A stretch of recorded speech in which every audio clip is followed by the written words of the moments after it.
How much confidence did you have in that heading into that Vanderbilt game? I had a lot of confidence. Just being able to prepare the same way how I did throughout the whole season, having my best friend there, it was great. Confidence was high. My teammates believed in me well. My coaches believed in me well, so it felt great.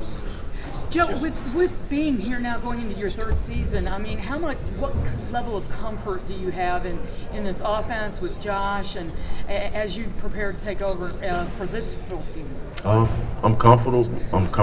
But I'm not complacent. I've been in that way before. Throughout my early years of college, getting complacent, being comfortable where I was, and you see where that led me. So, me personally, I'm comfortable, but I'm not complacent. So, I'm willing to get better every day. Joe, there's a lot of hype around both you individually and the team. Obviously, first round buzz, Heisman buzz, all that. How do you yourself and the team as a whole keep your nose to the grindstone and kind of tune that stuff out? Nobody on the team sees it. If you see it on social media one day, then you see it. But you like it and keep going. It's just all words, to be honest, until everything has been shown. What's been the development of Squirrel White, just from your perspective, and how big of things can he accomplish this year? I feel like he got faster, to be honest. Dang. Yeah, I feel like he got faster, but just the development of the offense is great. He want to get better. Obviously, he's young, but at the same time, he want to get better. He practice like a pro. He go through meetings like a pro. If he don't know anything, he'll ask. So. Just on the receivers as a whole, adding in Brew and then Ramel too, Yeah. and anybody else going down there, just what are your thoughts of where that group is right now and coming up for fall camp? Those guys are ready. Fall camp is approaching. Those guys are ready. They go in it. They go in every day and they just attack it. They don't let me slack. I don't let them slack. So being able to have a receiver core that respects you and don't want you to fail is great. What do you see from those receivers that are in that great of shape to not have a deep rotation where it's just really three guys playing the whole game? You said three guys? Yeah, it's just usually three guys playing the whole game, right? Okay. How well do they condition to do that? Oh, how well do we condition? We condition like everybody else, but I feel like the way that we practice is different. Some people may think, we practice slow, but no, we practice the same way we play. That translates over to Saturdays. Joe, how much of a relief was it to hear the NCAA outcome?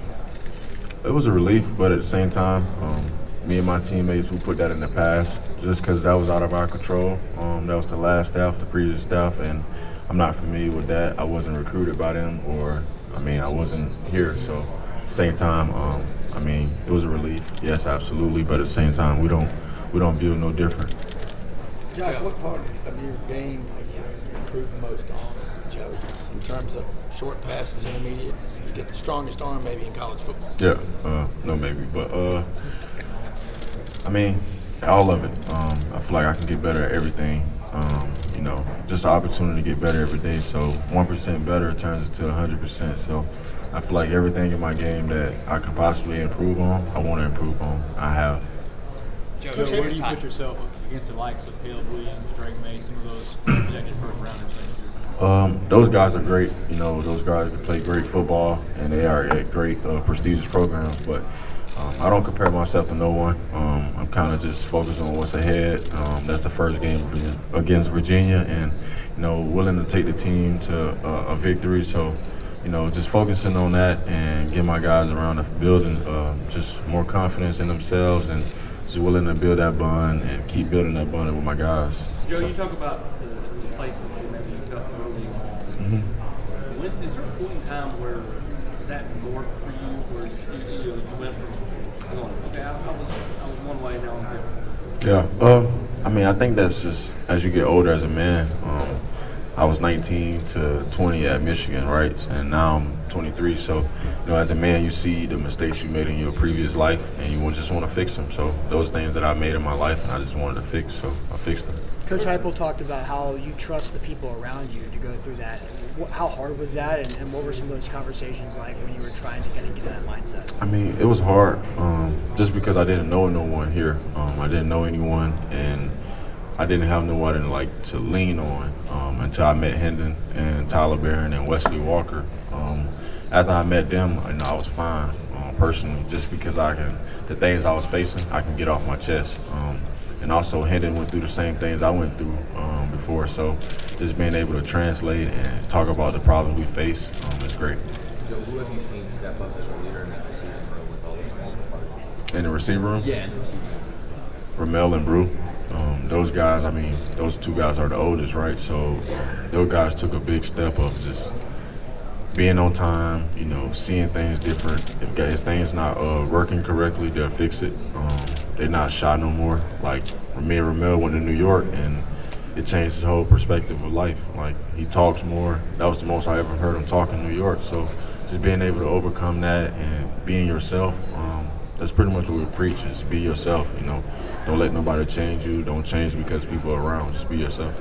Alex Golesh left, Alex Golesh took a head coaching job right before the Orange Bowl. Mm-hmm. Still had a really good performance in the Orange Bowl. Is there going to be anything different with the offense on the field? And then has there been any kind of difference in just kind of the lead up and the preparation and everything? No, it's Coach Heupel's offense. So whatever he wants is going to get done that way. I don't see it no different being a change of offensive coordinators. I just feel like Coach Hodges, he's just a dude.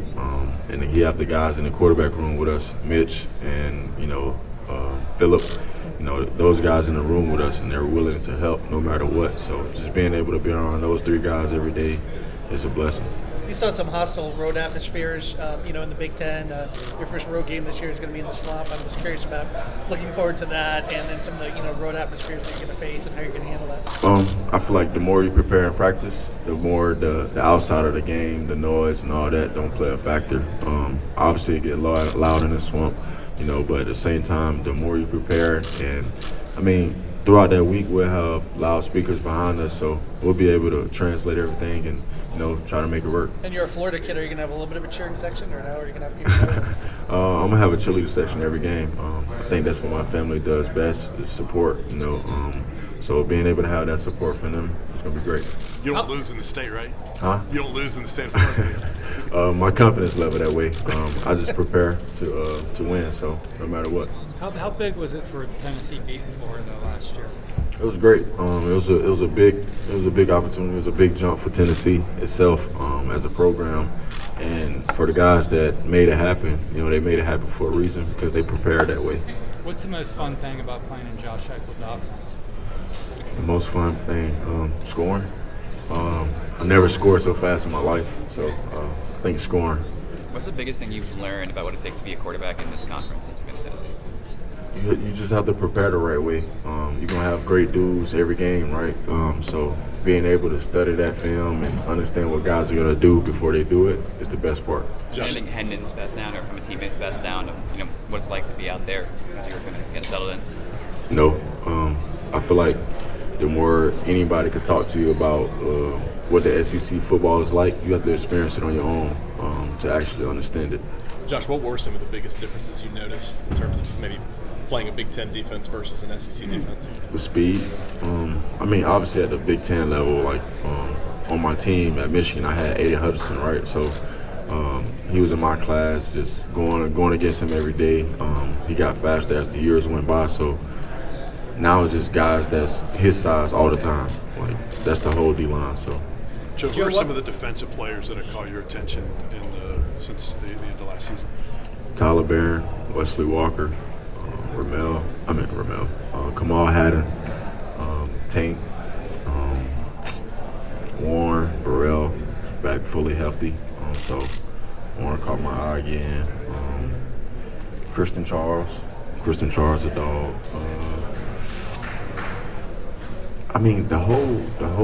Aaron Beasley, obviously everybody know Aaron Beasley. So Aaron Beasley, and then pretty much the whole defense at a communication level improved. So I'm impressed with the whole defense. You're working on your second degree. What outside of football has your interest, maybe long term, post football? Even though I'm sure you hope that's a long time away.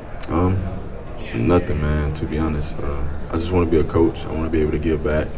Also, my major was in history, so if you don't know it, you'll live it. So whatever that is, whatever that takes, and wherever that may lead you, that's what's going to happen. So, Joe, what kind of head coach do you think Alex will be, and why? What type of head coach? Yeah. A great head coach. I mean, he's a great person. He has a great personality. He has experience with the football game. He knows how to coach. He knows how to get you better. He knows how to get you going as well. There's some coaches that can't get you going, but he can get you going. He can get you juiced up. And, I mean, he's smart. He understands what his offense wants. He understands the playmakers he have at hand, and he's going to put you in the best ability to make a play. Joe, Jane Daniels said you guys bonded and roomed together, rode together at Manning Passing Academy. Talk about that. Oh, it was great. Our first conversation was talking about the LSU game when we played against them. And we both were just talking about how crazy it was, the experience level of the fans, just the camaraderie about it, just the whole process of the game, But it was great, You get to pick a guy's few brains, and I got to pick his brain a little bit. Talk about coverages, talk about different type of footwork, talk about things we both can work on as we see it from a different quarterback. What can you work on? And it was great. Joe, do you know how many interceptions you've thrown as Tennessee's quarterback? 0. You proud of that? I mean, any quarterback should be proud of that. Personally, I feel like you take care of the ball and you make things happen that way. I feel like your offense can be successful that way. Does it say something about your decision making? No, it does just say something about my coaches. They put me in the right situation at the right time. Kirby Smart said something about he likes his quarterbacks to be good decision makers, and some schemes are just about the scheme and not the decisions. Right. When you hear something like that about your offense and what Coach Hype is doing, what do you think about the decisions that you guys have to make in split seconds? I mean, that's something we preach every day in the quarterback room. Coach Hodges said he preaches it a lot. Don't judge the outcome, judge the decision making. Have a reason for what you're doing. So, whatever it takes in our offense, if you have a play to the right or a play to the left, have a reason for going either way you choose, right? But, go through your read of the week, take care of it. Take care of it how you would take care of it if you had a family, right? So just approach it the same way and, attack that play, go hard 100% the whole time, because if you're wrong, be 100% wrong, right? But attack it at the same speed you would if you was right. What's the biggest misconception about this offense from an outside perspective, do you think?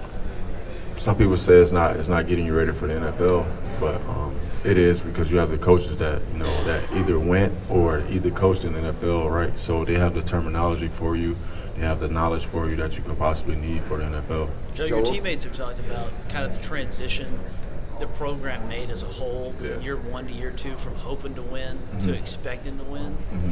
I know you kind of had a little bit of a back seat to that, but just watching that growth, what's kind of your takeaway from that? I wouldn't say a back seat. I was a passenger. Okay. Yeah, I was a passenger of that. I wouldn't say back seat. But, I mean, it changed a lot. The culture that we have in the building, the way that we carry ourselves throughout. We make sure that we're taking care of our responsibilities, because if we don't, then it's going to translate. So Coach Hype preaches every small thing translate. Every little detail matters. So if that's you missing breakfast or you missing lunch, that's mandatory, right? How's that going to translate when you want a play that actually counts? So the way that we carry ourselves, it just translate over. Now that you're going to be the driver, then no passenger, now you're going to be the driver. How do you what is your role in that, expecting to win? Keep the same mindset, but attack it harder. Last year was good, right? But you want to be great, so attack it harder. We was the number 1 offense last year, so it was things that we did to be number 1. So we have to do the same things, but even more. Joe, I'm curious what the message from Coach Heupel was when they made the decision to go with Hendon, and how you went about responding to that correctly. I had no say. I was hurt. I mean, that was what was meant to happen. I was hurt. I couldn't go back in the game no more. So Hendon did his job. He went in there, he executed, and he kept the offense rolling. And what can I say if the coaches chose to do that? He did his job. He did what any other quarterback would possibly do in that situation. You want to win, so go win. That was your opportunity, and he showed up and he showed out. Joe, you said you're a history major. Heupel spoke on the podium about how his players don't know a whole lot about his playing career. So I'm curious what you know the history of Heupel's playing career. My history of Coach Heupel, I know he played in the Orange Bowl against my cousin, actually. He played in the Orange Bowl against my cousin, Quan Bowden, so it's possible. I know he won the national championship. I knew the excitement of his face. I just recently seen a picture of that, so I feel like, what else did he do? I know he did not start off at Oklahoma. He came from a JUCO, then went to Oklahoma. Then he was successful there. Huh? You know where it's from? What, JUCO? No. Like, what state he's from? Oh, yeah. What is it? South Dakota. That's what it was, South Dakota. I knew it was somewhere north. I knew it was north. I knew it was cold because he always talk about that every time it get cold down here. Joe, how much did growing up in the muck in Pahokee and Immokalee prepare you? Because all my guys down at GatorbaitMedia.com loved you, and you went and played for Friends Beards' brother. You went to his school in Orlando, I think in 11th, 12th grade. Yeah, I'm not too much familiar with Immokalee, but Pahokee, Florida, it adapts you to become a man. You know, it changes your whole life perspective. There's some things you can't get in cities like this, right? Because Pahokee's not a city; it's a town. There's not too many people there. Everybody know everybody. There's only like 3 stores. You got a Family Dollars, you got a Dollar General, and you got a gas station, and you got another gas station that called Bite Me, but it just basically sells pizza, right? So, you know, you go through those things in life, and you grow up, right, and you see those things every day. It just motivates you to just want more. So that's what helps. Joe, how much physically, knowledge of the game, how much different are you from where you were when you got to Tennessee? Like, and I know it's maybe hard to say that because it's been a couple of years, but how different are you? Different in what I know and what I see. I feel like the knowledge that I learned at Michigan was helpful, but the knowledge that I know now and from my coaches, Coach Hosley, Coach Hyatt, Coach Mitch, Phillip, you know, those guys, they train me so well to understand the offense, but understand the offense in general. It can be any offense, right? Smooth as fast. That's one thing that Mitch speaks, Coach Mitch talks about, just smooth as fast, right? So mentally, I'm more advanced than I normally would be if anybody else was in this position. I know more than I possibly need to at this moment, but I feel like it'll help my game. Joe, how does any quarterback, you in specific, how do you work on accuracy during the offseason? Is it just kind of linking up with the receivers and working on the field? Are there other things you can go that kind of factors into that? Accuracy is based on how well do you know your receivers, like you said, right? When I first got here, I didn't know those guys, right? And I was going through a little bit of struggles. But as I got to know those guys, by being the backup, I got to understand those guys and what they wanted to do with the offense and the routes. They got to understand what type of person I was and what I was looking for when I was on the field. So just being able to have that bond with those guys is great. What's the biggest thing Josh Heupel's taught you? Last question. 2+ years with him? Say that one more time. What's the biggest thing you've learned from Josh Heupel in your 2+ years of playing? Being able to flush things. I was a person that dwelled on the last play. So say, for instance, I had a bad play before and I'm trying to call the next play. How can I process the next play if I'm thinking about the last one? So being able to flush things, being able to move on, because you never know when the next play is going to be good. So being able to move on from that and being able to just clear things out and never let nobody see you sweat. So